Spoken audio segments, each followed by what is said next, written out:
بسم اللہ الرحمن الرحیم. سامعین، سانحہ ڈی چوک بپا ہو چکا. پی ٹی آئی کی لاشیں اور زخمیوں کی تعداد ان گنت ہے. ہر طرف کوہرام مچا ہے.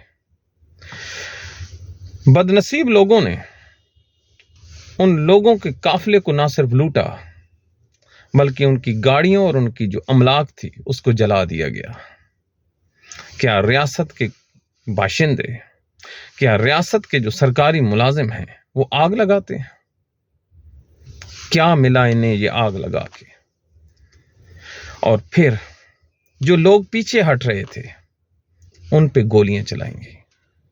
اس دفعہ گولیاں نہیں بلکہ بقول وزیر اطلاعات اور وزیر داخلہ کے رینجر سے چھٹے مروائے گئے.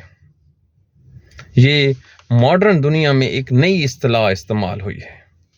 یہ وہ لفظ ہے جو عیاش، بدماش اور جو اس قسم کے لوگ ہوتے ہیں وہ استعمال کرتے ہیں اپنے دشمنوں کے لیے کہ ہم چھٹا ماریں گے اور اس چھٹے میں پوری کی پوری فیملی جو ہے اس کو اڑا کے رکھ دیں گے، چھنی کر کے رکھ دیں گے. کر دیا چھنی. یہ جو اب لاشیں اپنے علاقوں کو جائیں گے، کیا پیغام جائے گا؟ اچھا یا برا؟ اب جب ان کی جو عورتیں ہیں وہ اپنی لاشوں پہ بین کریں گے، اب جو بچے یتیم ہوئے ہیں جب وہ پوچھیں گے کہ کس نے مارا، کیا بتائیں گے؟ اس سے پہلے آپ نے اسلام آباد میں جب بلوچ آئے آپ لوگوں نے مار مار کے ان کو بھگا دیا کہ پھر اسلام آباد نہ آنا. اب پختونوں کو آپ نے مار مار کے، ان کی لاشیں گرا کے، زخمی کر کے، گاڑیاں جلا کے، بقول وزیر اطلاعات کے جو چپلیں چھوڑ کے بھاگے ہیں، اپنی چادریں چھوڑ کے بھاگے ہیں، ان کو کیا پیغام دیا ہے؟ ہمارے پاس نہ آنا.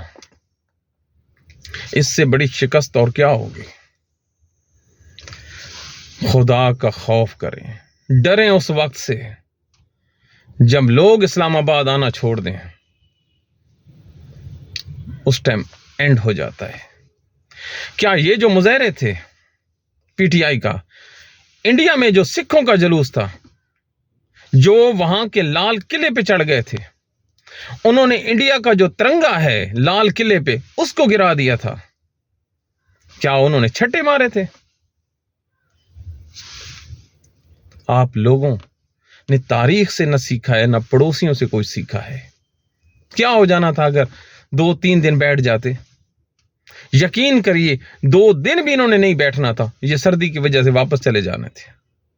لیکن آپ لوگوں نے ملیا میٹ کر دیا.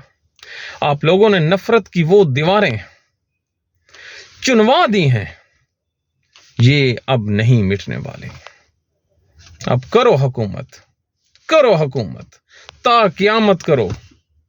ایکسٹینشن لو، اس کے اوپر ایکسٹینشن لو. ججز جو ریٹائر ہو ان کو دوبارہ بٹھا دو. کرتے جاؤ جب تک کہ تم لوگ قبر میں بیٹھو، اپنے بچوں کو بٹھا دو. ایسے ملک چلتا ہے تو چلا لو. آج آپ لوگوں نے پاکستان کو شکست دے دی ہے. اس چیز کے جو کنسیکوینسز ہیں آپ کو پتہ لگے گا جب تھوڑا سا وقت گزرے گا. پھر آپ لوگوں کو ہماری باتیں یاد آئیں گی کہ ہم لوگ ایسے نہیں روتے تھے، ہم کوئی چیز پہلے دیکھ رہے تھے. پی ٹی آئی کے لوگوں، اللہ تعالیٰ آپ کو حوصلہ دے، صبر کریں. اللہ صبر کرنے والوں کے ساتھ ہے. Thank you.